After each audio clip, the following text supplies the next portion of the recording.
I'm really pleased to introduce our moderator tonight, Megha Majumdar from Catapult.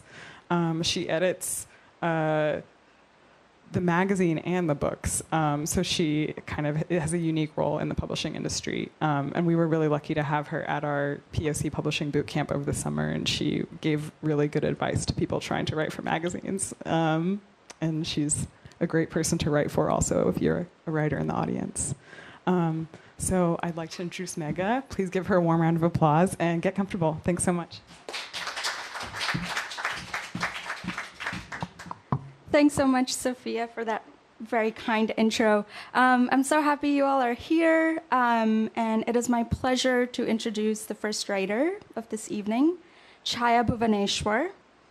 I'm going to tell you a little bit about her, and then she'll come up and read. Chaya Bhuvaneswar's White Dancing Elephants, which is out from Dzanc this year, marks the emergence of a new and original voice in fiction and explores feminist, queer, religious, and immigrant stories with precision, drama, and compassion. NPR writes, a necessary book and one that introduces a gifted voice to contemporary literature.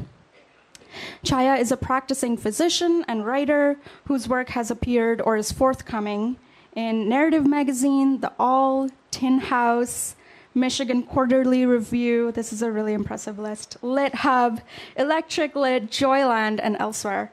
She has received a Henfield Writing Award, a Rhodes Scholarship, and is a frequent public speaker on social justice and trauma and recovery. Please welcome Chaya.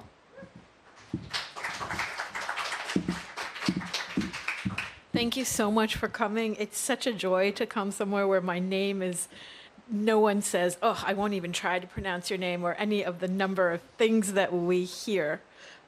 So this story that I'm going to read, really chosen for brevity, so we have time for hopefully not just discussion with me, Preti, and Megha, but all of you, since it's a small group. This story grew out of my learning unexpectedly that Indians, Chinese, and Japanese young adults and children actually had quite a large role in the transatlantic slave trade. That Elihu Yale, who I read about because, you know, Yale is my alma mater, and I thought, well, I know he owes me something, but what, you know? It turns out that he, in their regular shipments through the East India Trading Company, had an allotment of children, of South Indian children, usually boys, who would be taken aboard and sold as slaves. And the Portuguese also trafficked in Asian origin slaves as part of this racial hierarchy of where you could put Africans and where you couldn't. So I wrote this story and trying to imagine what it could look like to assert yourself in this kind of circumstance. Hey, Tor.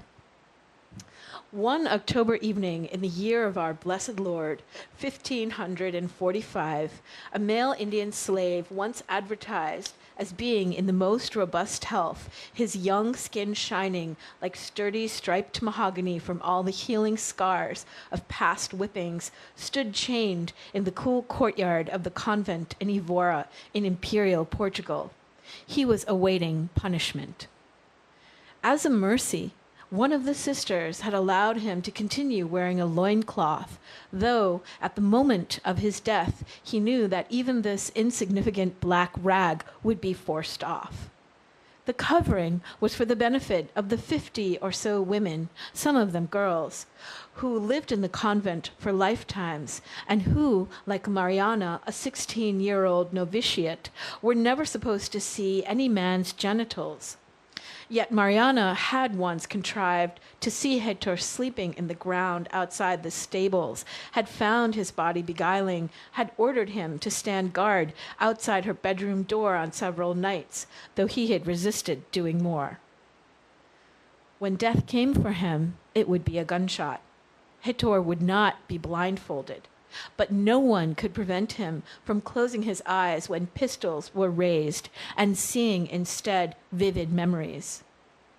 As a child, Heitor was taken at the age of 7 by slave traders from Lisbon, remote but proud descendants of Vasco da Gama, who'd entered the Indian Ocean a century before. Heitor's tiny mother was struck to the ground in a village in Bengal after the elders, without informing her, captured her son and for a fee surrendered him.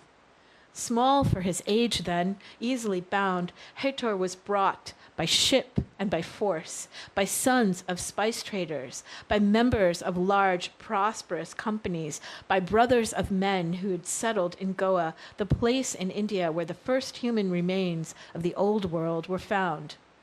Those traders had married the most beautiful Indian women they could find, converting them to Christianity with jewels stolen from the women's own ancestors. Heitor was sold for an elite price to work for the nuns of Evora and for their novitiates. Indian, Chinese, Japanese slaves were bought and sold in Portuguese cities, believed to be more intelligent and less potent as males than African slaves, and thus they were allowed to work in the convents. As a child, Heitor was striking for his quietude, forming a graceful harmony with the aggressive potential of his prematurely hard and strong limbs. Beginning at the quick, observant, diligent age of 8, Heitor was saved from doing harder labor given to the convent's Indian gardener and its cook. The two men were nowhere to be found on Heitor's last night. The men, lovers, were hiding for fear of being chained. They were both drunk and in despair that they had not foreseen Heitor's fate. His two passionate, adoptive fathers, who knew how to grow the choicest sprigs of lavender to place on dinner plates, who knew the art as well of capoeira, a fighting form evolved to fend off slave traders, one of many methods of survival that Indians would learn from Brazilian men, those black crew members who frequented taverns and inns in the city where the cook and gardener were often sent to do errands. But those crew members, in turn, bought young Japanese women as slaves and bragged of how much they enjoyed them. The cook and gardener were also devoted to pleasures of the flesh. Believing Heitor should have the same, they taught him capoeira, cooking, and all the other arts, believed all along he would outlast them and then inherit their small trove of possessions. Those two men, slaves of the convent, suggested which girls in the village Heitor might make love with in secret. Mariana, the rich virgin in the convent who desired Heitor, didn't know about those village girls. If the oldest and most powerful of the nuns of Montemor had ever known about the welcoming village girls, each of whom were, after all, some respectable tradesman's daughter, by now the police would have torn off Heitor's balls, yet forced him to go on living and working.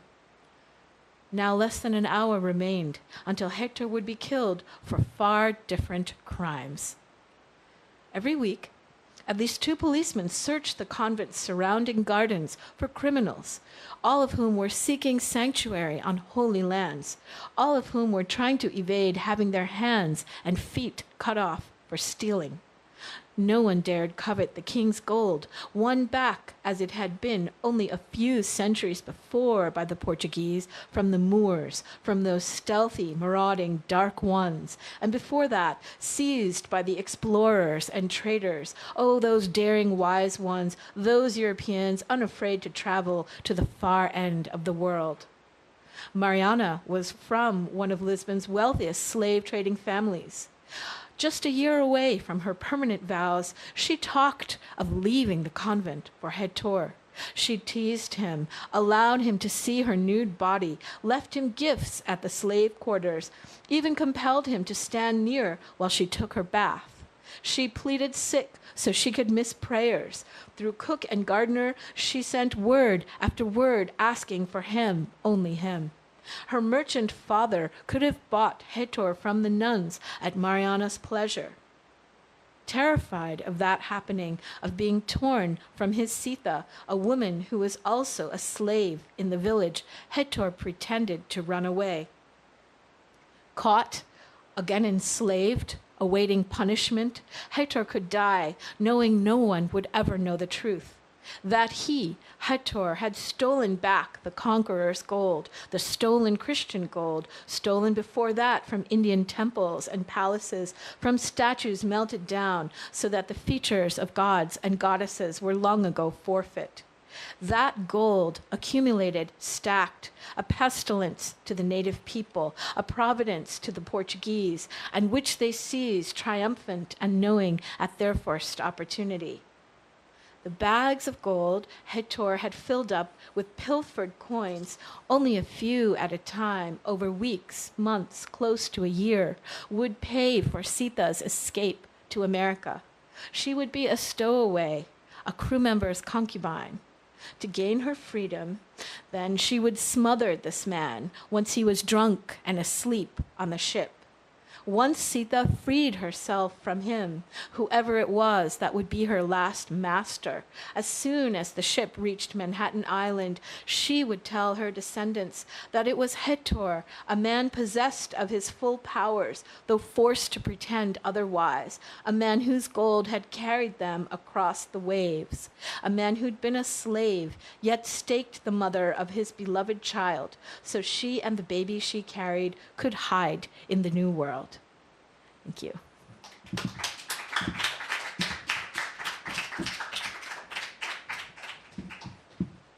That was incredible, Chaya. Thank you. I'm so pleased to introduce our second writer of the night, Preti Taneja. Preti teaches writing in prisons and in universities and has worked with youth charities and in conflict and post-conflict zones on minority and cultural rights. She's the co-founder of the advocacy collective Era Films and of Visual Verse, the anthology of art and words. Her novel, We That Are Young, was 2017 Book of the Year in the UK's Guardian, Sunday Times, and Spectator, and India's The Hindu newspaper. It was longlisted for the 2018 Folio Prize, the Jan Michalski Foundation Award, and shortlisted for the Shakti Bhatt First Book Prize, the Republic of Consciousness Prize, and the Books Are My Bag Reader's Choice Awards. It is the winner of the 2018 Desmond Elliott Prize, the UK's most prestigious award for the year's best debut novel. It is being translated into 7 languages to date and is published in the USA and Canada by Knopf. Please welcome Preti.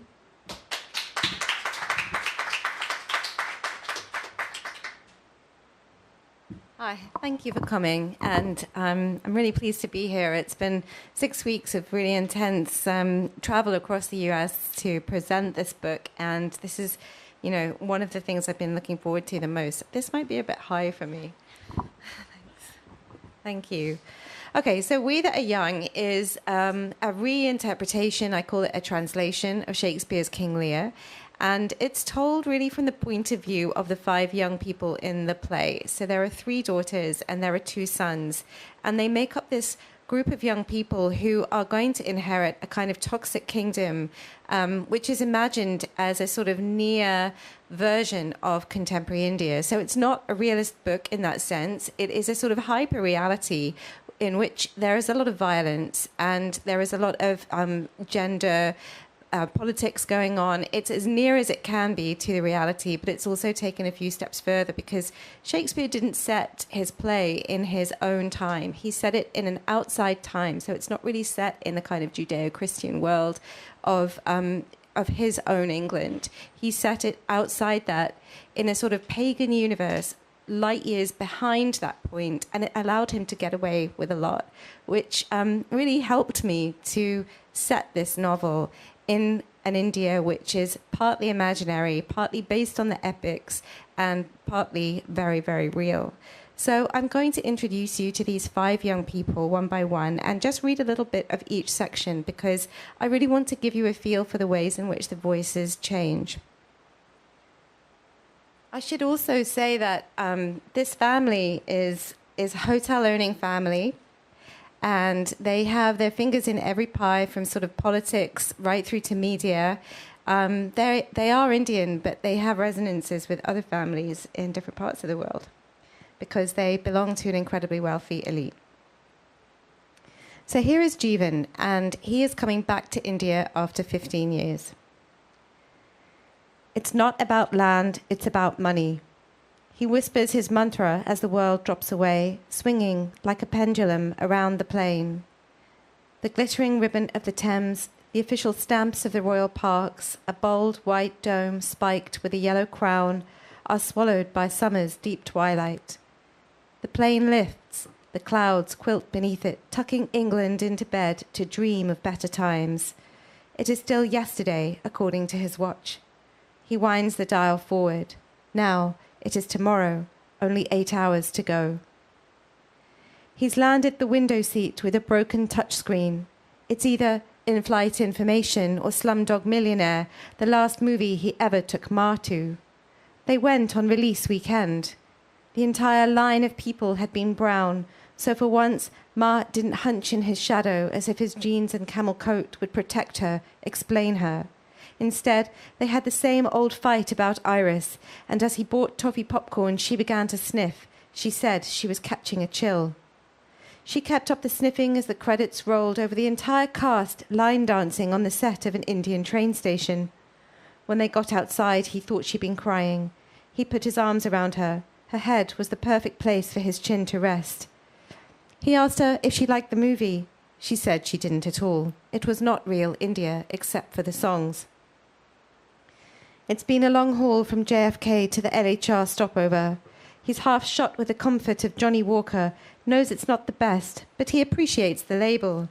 It feels bespoke to him, like a child in a gift shop who finds a mug with his own name on it.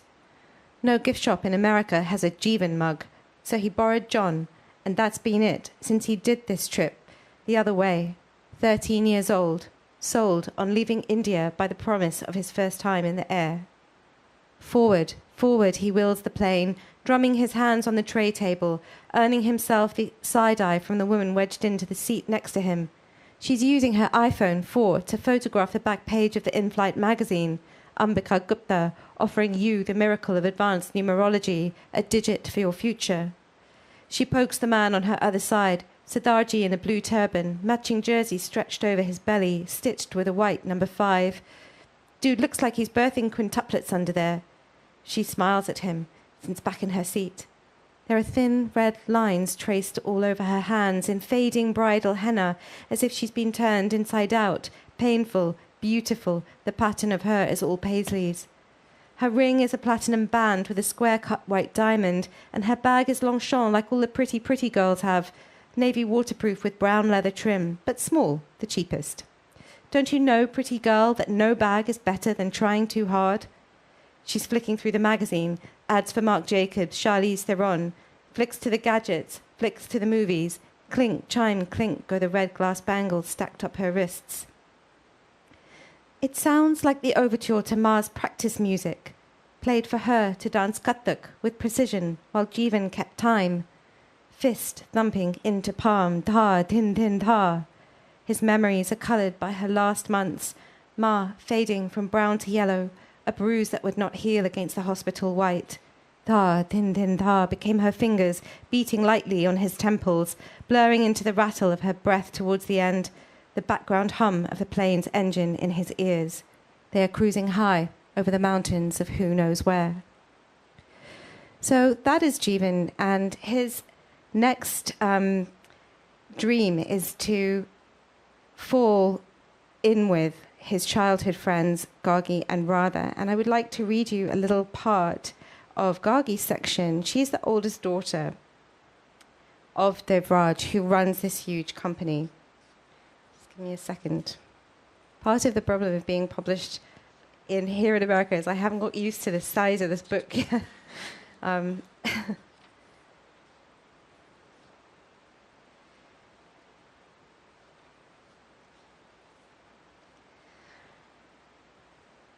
She is glad to get out, though it is already so hot that the air has turned liquid and the earth seems to waver as if the world cannot decide what to be. She is Gargi Devraj Grover, granddaughter, wife, sister. She is Gargi Devraj Grover, acting chairman of the Devraj Company, custodian of the key to her father's office. a polygonal space on the 18th floor of a gleaming obsidian shard-like building, a space to which she, this bright early morning, is going alone and for the first time with a key in her hand. She is custodian, the word fits, for though company headquarters was built in the 1970s, the key is satisfyingly long, heavy, ornate. It might have fallen straight out of one of the classics Gargi read as a girl. David Copperfield, Vanity Fair. Under the covers with a torch at night. In the morning, when she should have been going for a bath, she stole time for herself, disguised by the sound of water splashing from the nalka onto the tiles. Sitting on the pot, she would read, her smell a slight tang from between her legs, the overripe sweetness of her sweat rising around her while she put off the shame of touching her body to clean it, of allowing her dirtiness to wash down the drain to the street, spewing into the poor, stinking Yamuna, mixing with the dirt of millions. Back then, she had wanted to be the heroine of those books. What pretty names they had, evoking their fresh, pale skins. Dora, Amelia, like flowers, she had thought, and asked her grandmother and sisters to only call her Rosa, since The Mystery of Edwin Drood was her favourite book once. She reflects on that time as she stands on the steps of the farmhouse, conscious of what she is leaving inside, alive to the early morning rush hour of sparrows chittering above her.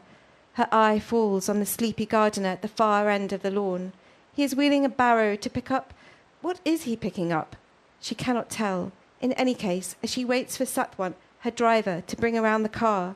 He is late, he is new, it is not his fault. She thinks about those heroines from her girlhood books, the straight lines of their lives from birth through school to some stumble of fate and finally fortune in finding love and marriage. Only Rosa did not have that. Her story remained unfinished.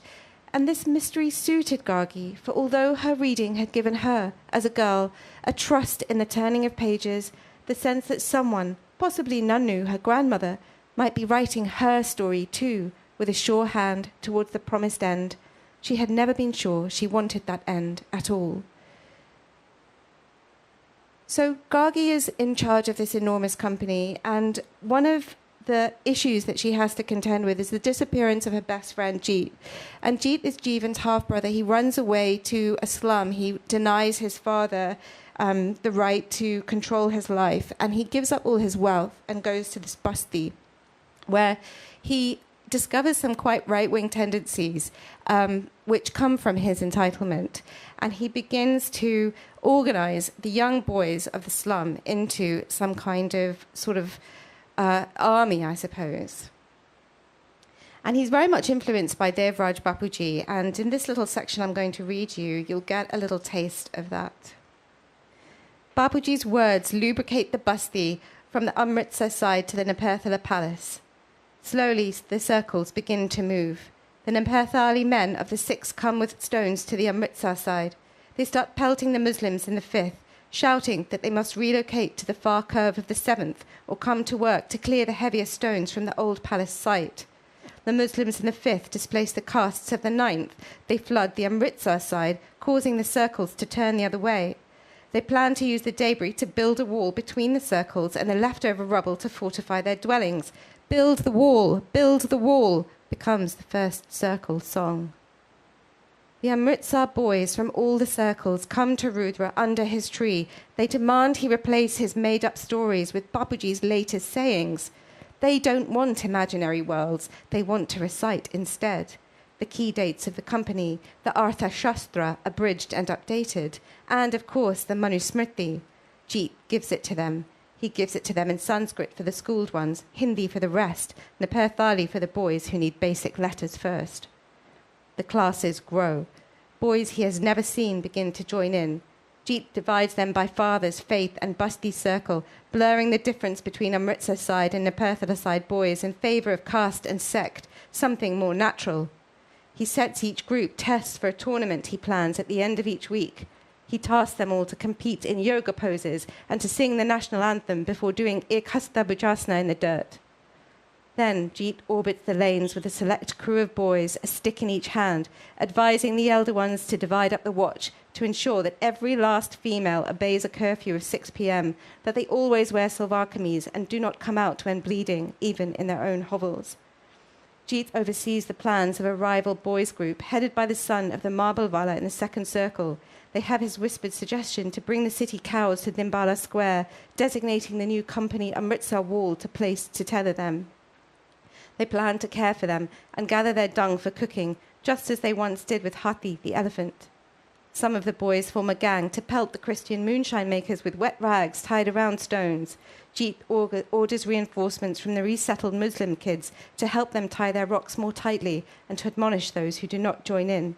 The Katariyas do not interfere as Rudra walks the circles, chanting his mantras with his boys. The Watch, they call themselves, counting steps and hours and changing guard at Madam's bell, which, for her own protection, she allows them to use. Dimbala is one half naked, one half mad. Rudra will keep it true to his vision of civilization, the highest.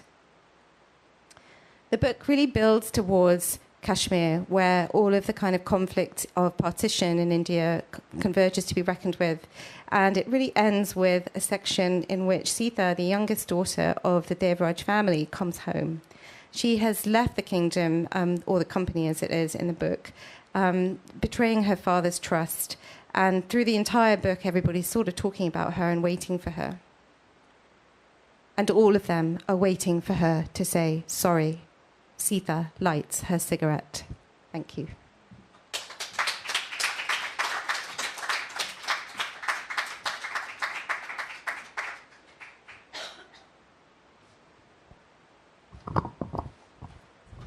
Thank you, Preti. That was beautiful. So much to think about. I think you two should come up here, right? So the format is that we're going to chat for a few minutes, and you will have time to ask questions. Given that this is such a small and intimate group, I encourage you to jump in even before the kind of designated Q&A period. Maybe we can start with a kind of basic question about the origin of your books. What history or reality, or event was the seed for your book? Well, I think with a story collection, I actually feel like emotion connects the stories, and the emotion is rage.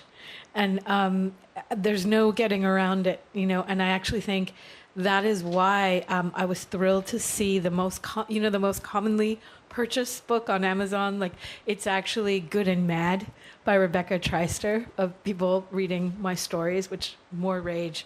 But I think the seed is really this sense of the stories across time and across really different characters, whether in one story, Orange Popsicles, kind of a Brett Kavanaugh scenario of a South Asian woman immigrating from Bangladesh, based on someone I knew actually, being raped by a fraternity guy on a college campus, ranging from that to the story I read, to the death of a child in the Bhopal tragedy. There's just lots of rage. So I would really say that's the seed, and I feel like that is what propels the telling of many of the tales, and hopefully brings in people who can't even, like the kind of people who are like, Jaga what? For Jagatishwaran, one of the stories about a mentally ill artist who's sort of dealing with the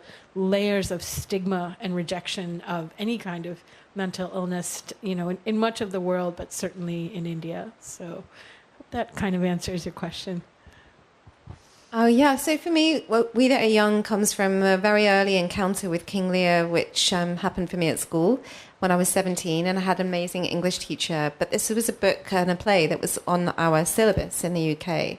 And it was the first time I had ever seen partition discussed in the classroom.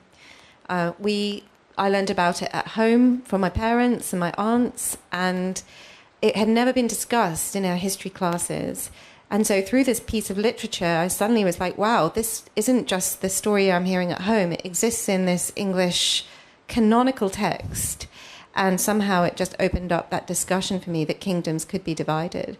And it was really to do with that rage, again, which you've mentioned, that I could see how unfair it was that these daughters were just being obedient and yet they were being punished for their obedience to their father. I couldn't imagine a scenario in which my father asked me to do something in public which I would say no to. So, I could understand why the two elder daughters did the things they were supposed to do, and the younger daughter sort of stood up for herself, but still got banished. And it just seemed to me that there was a connection between femininity, the land, and the partition, and the idea just never went away. I'm so curious to hear a little bit more about what you said about having that kind of pivotal moment, and then what was it like for you to feel that, okay, not only was this revelatory in some way for you, but you had to write about it. What was that moment like? Well, it's a puzzle. I mean, Shakespeare's language is so full of depth, and it suggests so many different meanings on every line. It gives us so many different perspectives, and because this play was something that had just gripped me at such a tender age, or such a kind of suggestive age, when I wanted to write a novel, I knew I wanted to solve a puzzle that would keep me absorbed for a really long time. And this idea of Shakespeare in India and this play as an Indian play had just been percolating there for, 20 years. So that's how, when I came to start writing that, I had to really test out that theory. That's how it felt. It was like trying to take it line by line and scene by scene and reshuffle it into a new structure. It was really like a puzzle I wanted to solve. Oh, I thought that was... I think that's such a good question. Why do certain things stay with us enough so that we have to write them and we have to sort of push beyond what can seem like unsolvable problems, in the writing of them? Like there was one story in the collection to Linda, which I think I came back to like 8 or 9 times. And, I remember writers I respected saying, you should make this a novel, or you should do this with it. And then just kind of not letting go. It's like this elastic that you're stretching. And then at some point it kind of pops into focus. And that was my first big story. It was a big deal to me. That narrative paid me almost $1,000 for that story, and I mentioned that to encourage people to submit to magazines and get paid for their writing, which is important. But I think there is some moment when you have a trust that it's going to be worth it to work through the problems of whatever you're working on. And I do think that comes from inside, that it's nice to have an agent or an editor, and people focus a lot on getting an agent. But ultimately, I think it just comes from inside that you trust this is going to pan out. This is going to be worthwhile.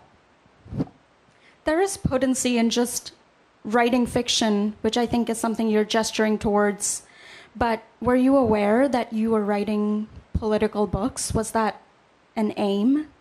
Or how would you understand political fiction?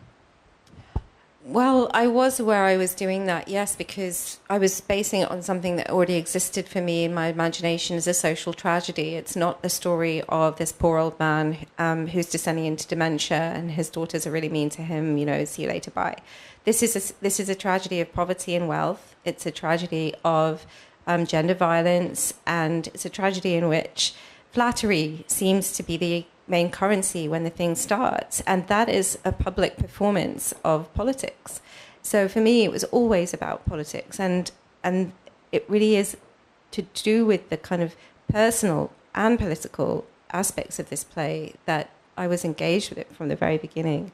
Not just that, obviously, but the things that I had seen as a human rights reporter going around the world and talking to people on the ground in their own situations. I came very close to realizing that actually, if I wanted to write a novel about these kinds of issues, I didn't want to take their voices and imagine their lives. I wanted to do it from the top down, because we live in a world where that elite exists, and no one really kind of puts it in fiction, in literary fiction in a way. So, and I thought about why that was the case. Why don't we do that? Is it only really for Gossip Girl or, you know, that world of aspiration, or we should all be that beautiful or something like that? But it is the subject of who controls the power that interests me the most, and that is a political subject. I think it's a political act to, I mean, there's a beautiful photo of Maxine Hong Kingston in the back, and I feel like she sort of is one of the earliest people who taught me this, that there are these beautiful scenes in The Woman Warrior where she wants to tell stories and her mother says, don't tell anyone. You know, that there's a strong pressure to keep secrets in the family, but also just to not tell what you yourself are really thinking. And it goes back to these beautiful scenes of a lack of agreeability, you know, like, did you like that? No, not at all, you know, which I love. But I mean, I think that act of true brutal honesty is so political, particularly from a woman storyteller.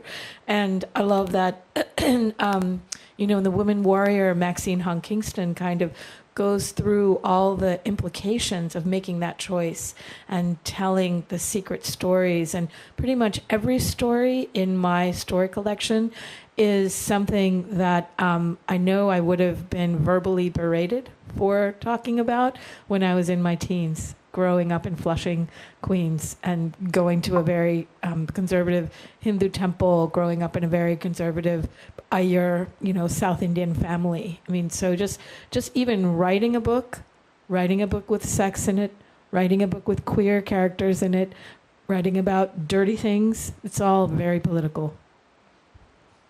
And did the radical content influence how you structured your book? I know, Preti, you were interested in this question of how form intersects with what we might think of as political writing. Well, the structure of the book is like, you know, as I showed you, 5 different voices, and they're interspersed with the father's voice, which I didn't read. His is the only section that's told in the first person because of this kind of 400-year-old overarching nature of Lear as a character over culture, and him trying to kind of convince the reader all the time of his own point of view about his own children and these 5 children. So there's always that kind of aesthetic choices that you make to show that politics in a more subtle way, basically. And really juxtaposing those different voices is about creating doubt, because I think whose point of view we listen to, what we believe, is such an important question for us these days. And I wanted to try to represent that through the form of the book rather than kind of have someone say it or something like that. It was a very clear decision in my mind that to experiment like this was a really important part of the contemporary world that I was trying to create. I really appreciate, you know, the formal innovation of what you did in your Thank novel. you. I've been reading. I mean, I've been loving it, and I think just looking at short stories in a bit of a contrast. One thing I do love is the scope to really play with structure within each one, and I actually am so grateful. I feel like Asian American reviewers have been more sort of attentive at times and receptive to the different ways I play with structure in different stories. So Brandon Yu of the San Francisco Chronicle was asking me about this, like, well, you know, you use first person and then you go to third person within the same story a couple of times, telling different parts of it sort of cinematically, like I'm inside this person's head. And now it's a different segment, and it's third person, and he was really interested in whether I would have been allowed to do that if I were an MFA student, and I can say from friends who are MFA students, probably not, you know. But I think that claiming of structure, I would argue, is actually part of our legacy, because when you look at the Hindu epics, oh my God, do they play with structure, right? I mean, there's every conceivable form in the Mahabharata, like every conceivable form. I mean, there's treatise, there's just outright myth, there's tale, there's dramatic dialogue. I mean, there's just everything. And I feel very lucky to have studied Sanskrit and read parts of it in Sanskrit and see it directly. But I think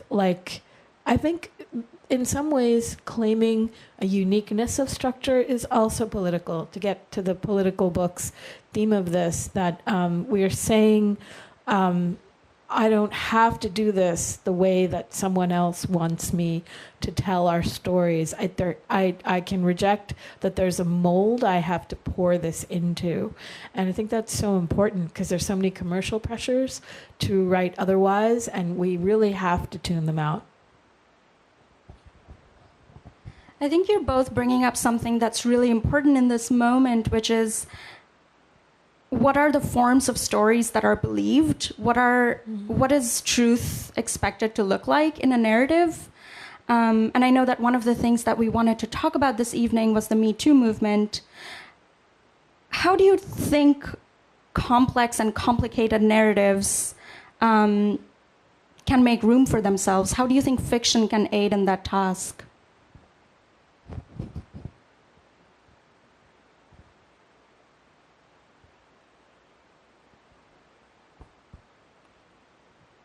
Making room for a whole range of experiences is fiction's task, and fiction's main task is empathy in many ways, the creation of the idea that one can transmute one's own sense of self as in own body into the mind of, like, you know, a Russian woman locked up in a marriage that she doesn't like, and then she meets this dashing guy, but she also has a son, and she wants to have an affair, and there's poverty there, and there's suicidal tendencies and mental health and depression and all of the things. And of course, I'm talking about Anna Karenina, but, you know, how do we as readers find ourselves so completely wrapped up in that world that is created there? That is partly to do with how the story is told, and, you know, who is to blame in those worlds. We get to decide that for ourselves. And if we come away from a book like that thinking, no one's to blame, it's just an awful thing,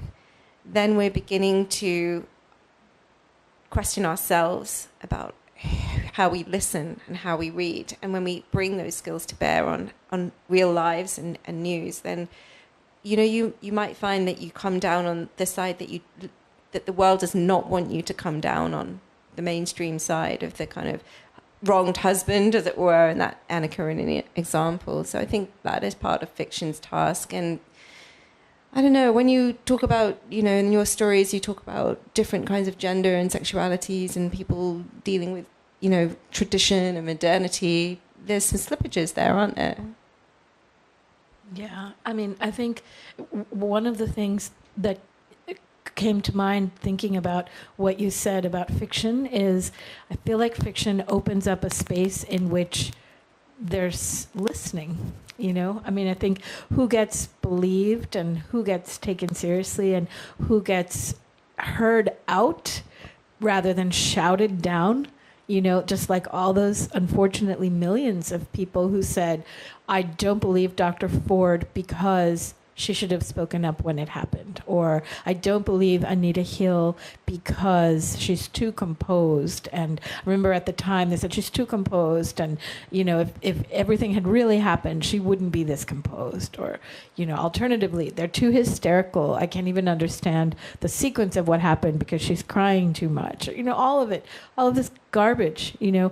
I think that what's amazing and great about fiction is kind of getting back to the Scheherazade kind of like, there's a way we're seduced into listening, ideally, you know, if we can be good enough, which is always something to strive toward. But I think we get someone to listen, and then, as you say, you know, they could come away with a completely different, much more nuanced understanding of who's at fault and what happened and, you know, why it happened than ever would be possible without that. But I'm still, I mean, that is something that makes it very hopeful that indie booksellers and writing workshops and writing communities are thriving, you know, that people do want that space to listen and be listened to.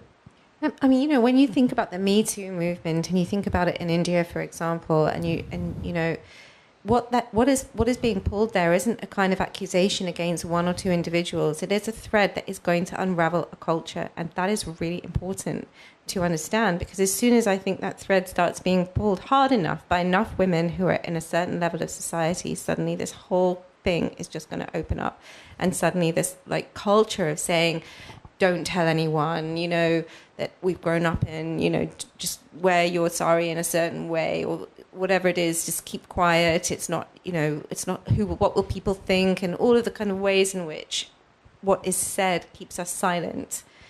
That is what is beginning to change. And I think hearing outsider stories, other stories from different languages that come into a world literature, that is going to help. You know, the fact that the internet even exists is something that lots of people bemoan, but it has helped this particular movement spread, and where stories start getting shared, and you're like, that is why it's called Me Too, because you recognize something in someone else's story that chimes with something that you have buried yourself. And once those things start becoming like, oh wait, me too, we forget that. That's the origin of that recognition. Perhaps that recognition is partly because we've learned how to do that recognizing in fiction. I mean, maybe it'll create the conditions for a new wave of fiction in India. That would be really interesting to see. Yeah, let's hope so. Let's hope that fiction exists already, and just the reason we haven't got it is because it hasn't been translated, or it hasn't been published, or culture is being curated. I genuinely believe that fiction already exists. Well, and what's interesting is it exists in buried form, I think, even in sort of commercial Femina magazine type of fiction. You know, like Shobha Day has narratives of women being exploited in Bollywood, right? And they're kind of sensationalized and sold as whatever, but the stories have been told. It's just that now they're being listened to in a different way, I think. I hope. That's important, yeah. I mean, I was really like, when the stories of sort of sexual abuse and so on in Hollywood started coming out, I was sort of looking at all of these stories and thinking, well, male writers and directors and producers have been telling us this for years, in the movies and the series, in CSI Miami or whatever. Like every episode, some poor woman gets abused and killed. Like, they're not making this stuff up. They're actually just putting out there what is happening. But because it's done inside a hero narrative of, you know, this nice cop is going to come along and save the world, you sort of don't think about it from her point of view. And that is kind of what you're saying, isn't it? That who sees what? Right, so fiction can allow us to kind of change the point of view when we're looking at a story like that. Beyond creating space for empathy and listening, do you think fiction has a duty to be political in other ways? Or do you think that is political enough? I don't know what you mean by duty. I think all writing is political. I mean, even if you're just writing, any kind of, you know, shopaholic goes to the shops. The kinds of shops she's going to go to, the ways in which she's using money, all of her who the writer decides her friends are, what backgrounds they come from, all of that stuff is a political choice. It doesn't really matter what genre you're working in. Yeah, I mean, I think the word duty is always interesting when you apply it to art of any kind. But I think there's probably some duty to try to communicate clearly. I mean, I guess that's what I feel. Like, intelligibility might be a duty. If you're privileged enough so that somebody's publishing you and your book is out there and in libraries and stores, I feel like maybe there's some obligation to make it readable. But I don't know. But I feel that way. But other people, like Nausgard, maybe he doesn't feel that way. I don't know. but I'm do. not sure I do. I'm not trying to put you off my book, you know, it's totally intelligible and readable, as it's been called. But when I think about writers who really break language early on in modernism, for example, which is a kind of writing which exists in the global modernism, in an Indian tradition as well as in the Irish tradition and the English tradition as well. You know, Gertrude Stein, for example, let's call that readable? No, let's call that. Good point. Let's call that exciting and thrilling and new ways of thinking about the brain's connection to the mouth. I mean, that is what I think fiction has a duty to do, to be as brave as possible with language. That's beautiful. Since you brought up a question of craft, I'm going to offer one question on that and then open it up for questions from you. So I encourage you to think about what you would like to know. And my final question is, how do you balance an ideological stance with the creation of full people in your books?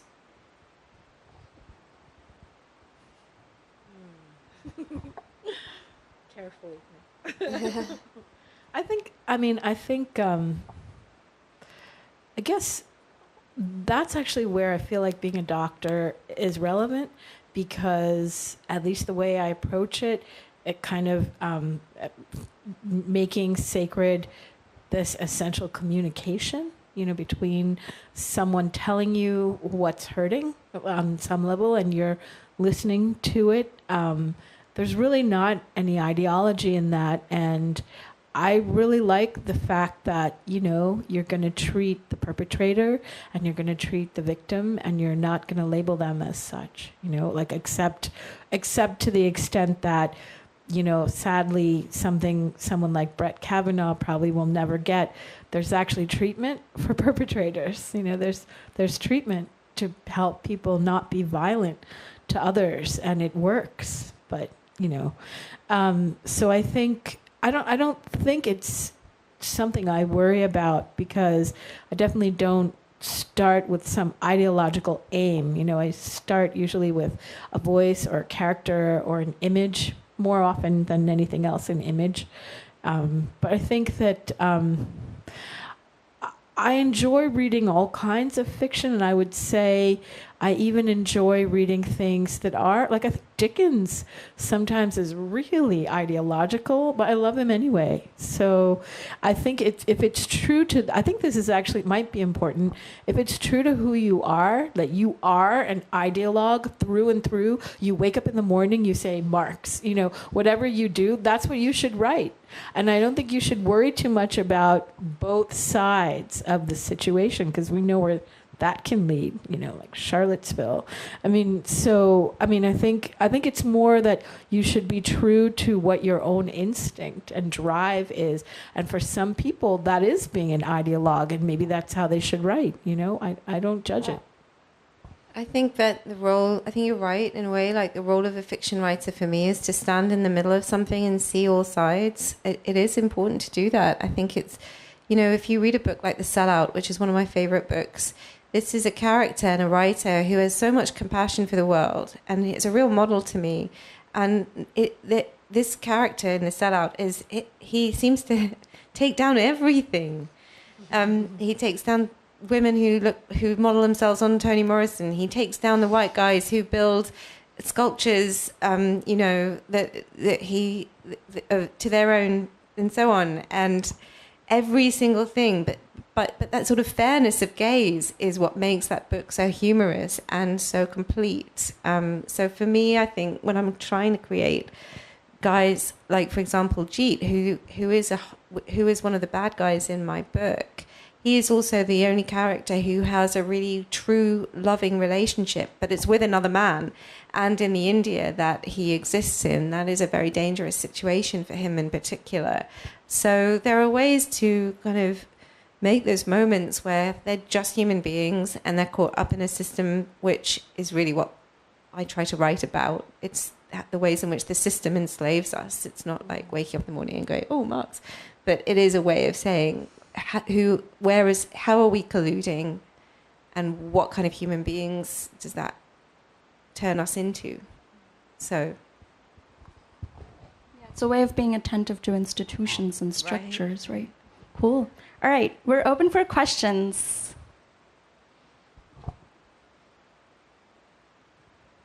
Yes. How do you guys? Thank you.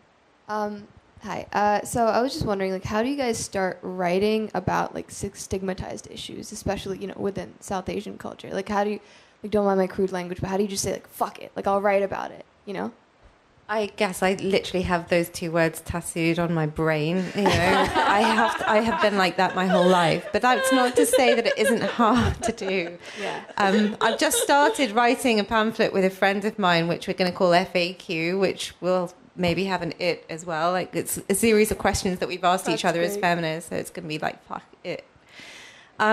But there is a thing that came to my mind when you were asking me that. And there is a scene in which one of my female characters, she masturbates.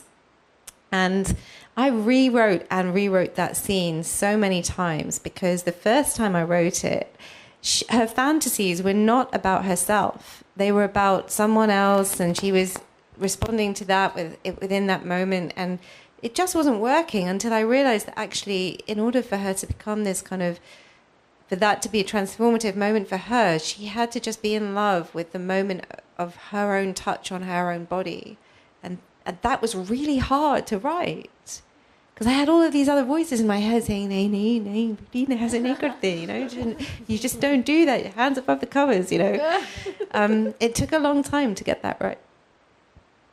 I think the other image that I sort of use is how alone I am in the room when I'm writing. And I think it's so critical to really, at least for me, to feel truly and totally alone. And it's taken me a reasonably long time to really feel that. Like, no one's looking over my shoulder. I can do whatever I want. And I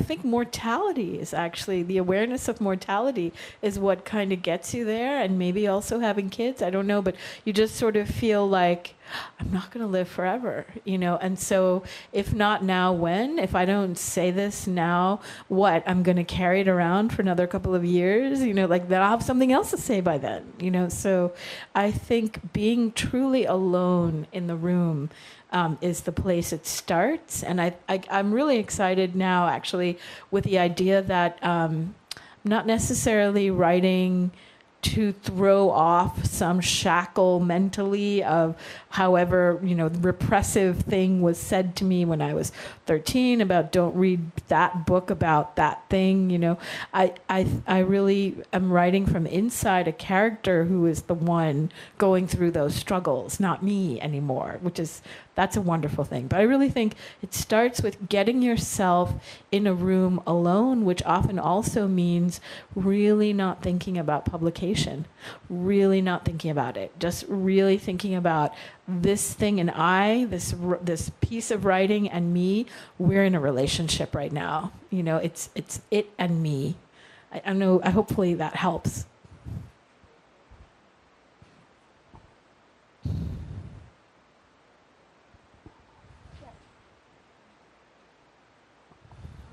So I'll start with my first question. You guys both talked about rage and how you started from a place of rage. And I think that's really interesting because that's something I've personally been sitting with too. Every time I sit down to write, I'm so angry, but how do I guess my question is, how do you take that rage that you feel and turn it into productive rage, if that makes sense? How do you transition from just pure anger to make it and be more compassionate with yourself and how you feel in your writing to transform that rage into something else, if that makes sense? Okay.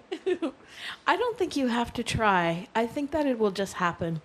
I think it's okay to spend as much time as you feel like right in the rage room, throwing red things on the wall and screaming and singing punk music at the top of your lungs or whatever, I actually think it's a mistake, at least it was for me, to think, well, before I write about this thing or this emotion, I have to have forgiven XYZ, or I have to have transcended. No, I don't think, no. I think the act of writing is what creates any kind of forgiveness, transcendence, but not on purpose.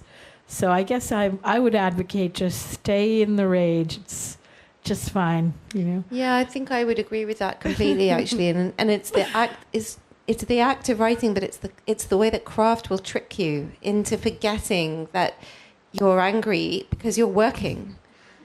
You know, Right. It's like there's this wonderful book called Drawing on the Right Side of the Brain. Oh, yes. I don't know if you guys know that book, but it's about it's sort of to train you to do line drawing.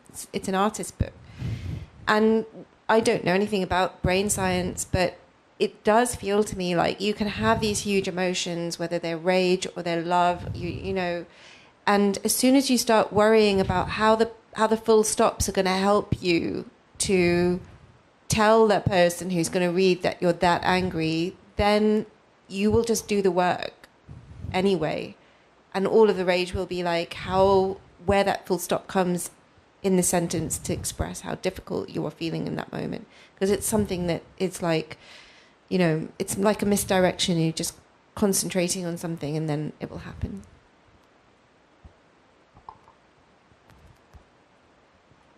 How did you know when your collection was ready? Like, how did you know the stories you wanted to kind of include? That's a neat. It evolved in a really neat way. I felt like in that. Well, you know how like some of the reviews say 16 and some say 17, which is funny too, because it is 17, but one is super short. I started with like 35, and then I submitted different permutations of that 35 to a couple of contests, and then this particular one won. But then when she said, send me the Word doc, I sent the whole 35 again. I was like, I don't know. You know, and it's just, it was very organic. And I am really grateful for random observations as well by people who were willing to read the whole thing when they were blurbing. You know, like before so it's an indie press. So we didn't have galleys. You find out about the contest, who wins, November 1st. We didn't have galleys until April, and then it publishes in October, so it's fast. So I made a pre-galley of like just a bound manuscript, and wonderful, wonderful writers like Lauren Groff, Anthony Mara, Jeff Vandermeer, who blurbed me, also commented on the stories that struck them. So they actually helped. The blurbers helped. So I definitely think if people are putting together short story collections, I really recommend reading some interviews with Maile Malloy and how she kind of free associates almost like a song playlist of like what you want to put on a mixtape you're making for someone or burning for someone. They don't do those anymore. I know, right? I know. But it's burning a CD, you know, same thing.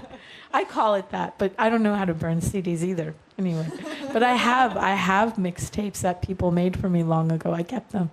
But I think it is kind of like that free associative kind of thing, like you kind of. But now I get to ask you a question. Did you feel it was really interesting? You know, I've read other interviews of sort of diasporic, you know, South Asian, British, or South Asian American writers who struggled to feel a sense of ownership about writing about India, you know, not India in diaspora like I mostly do in this collection, except for a couple of stories about Bhopal or about some remote, you know, period of history. And I know a lot of us are kind of happier in that space now than previously. You know, like I love Neil Patel's collection, If You See Me, Don't Say Hi, you know, about queer men in diaspora. But how was there a process for you of realizing why not? You know, sure you can write about it. You can write about anything. Like, did you already know that, or was that a process for you? I wanted to set the book in India. That was just how I wanted to do it. I had wanted to do that since I had first had the idea when I was 17, and I've been going back to India since, before then. Like, my first trip to India I was like 8 months or something. And growing up in Britain, not only did I have a very, very strong sense of my Indian heritage in my own home.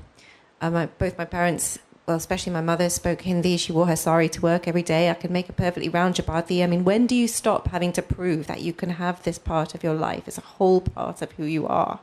And when I read this book out loud, I often have... No, I shouldn't have to. And... people, when it came to present the book in India, some people did say to me, why don't you write about your own country? But if you come from two worlds, what is that country? It is your body and it is your mind that thinks in two languages. It is the way that you grow up with a kind of intimate language that is different from the language you use at school with your friends. And the culture that you come from is completely...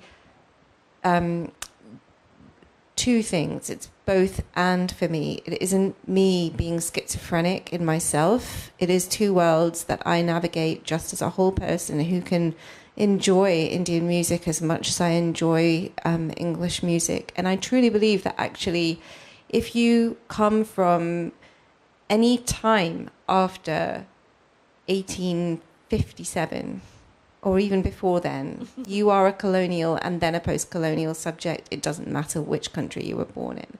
And that gives me the freedom in my own mind to say, I know this history, I know this culture, I know this landscape. I've been going to Delhi since I was X amount of years old, and this is something that doesn't feel like I'm doing that's outrageous.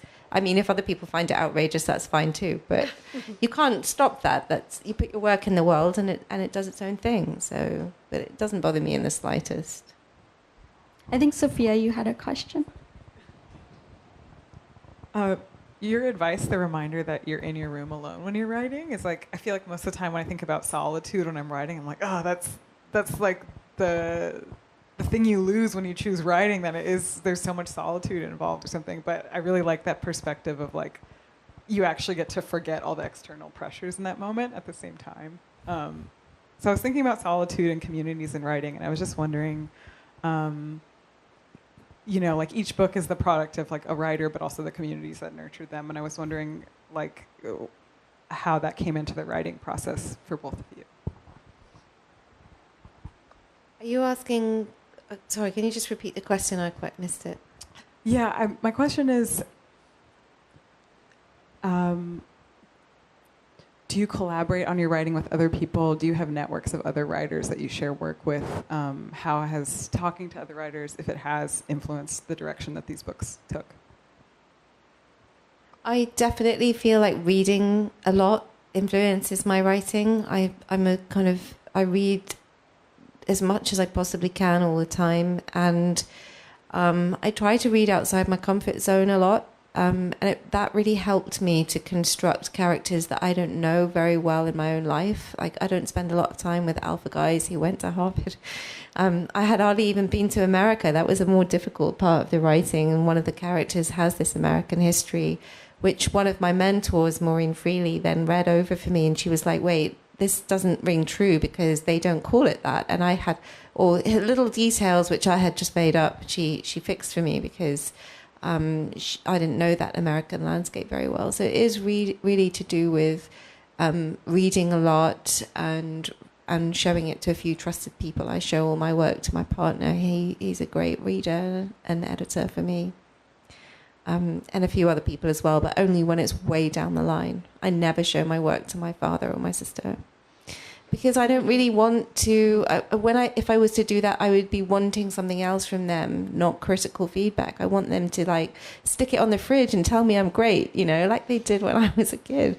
And that isn't the process that we need now as writers. We need people to say, actually, this isn't quite working, and this doubt is correct, and this part's good, but it should be moved to the end or something like that. I think writing community can be so good. I mean, and I feel really lucky in that without an MFA, I've had enough friends who write, who sort of, we met at a writing conference, and then here and there we show each other stuff. it's been challenging, to kind of really make time for each other in a consistent way. So I do think writing programs are good that way. Like, people are kind of on a schedule, they're making time for each other, so that's good. But one other thing I wanted to point out that is nice about a story collection is it's inherently collective if you've published any of the stories in journals, because Tom Jenks was amazing as an editor at Narrative, and Michelle King was great at Joyland. I mean, Lance Cleland is a wonderful editor at Tin House, and actually just had a baby, in case he sees this. Hello, Lance.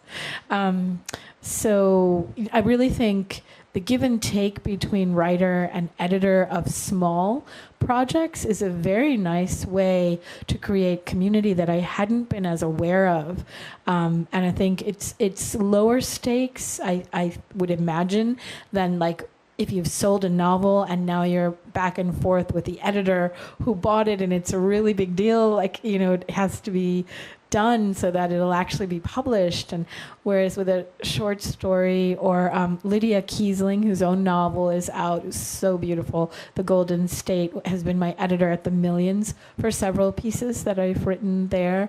Electric Lit has a bunch of wonderful editors. I mean, I think that give and take on these smaller pieces actually creates community.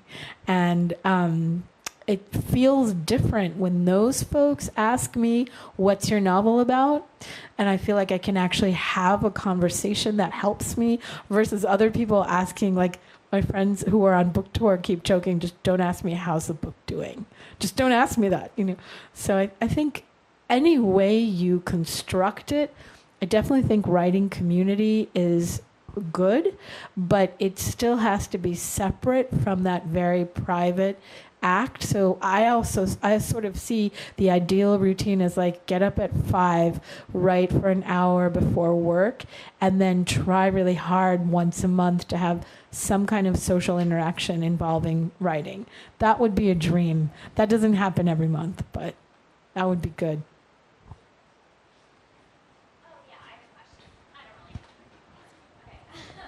So I know procrastinating is something that every writer struggles with, so I'm not going to ask how you deal with that. But so I have a full-time job that right now doesn't involve writing. I freelance on the side. Maybe someday that can be my full-time.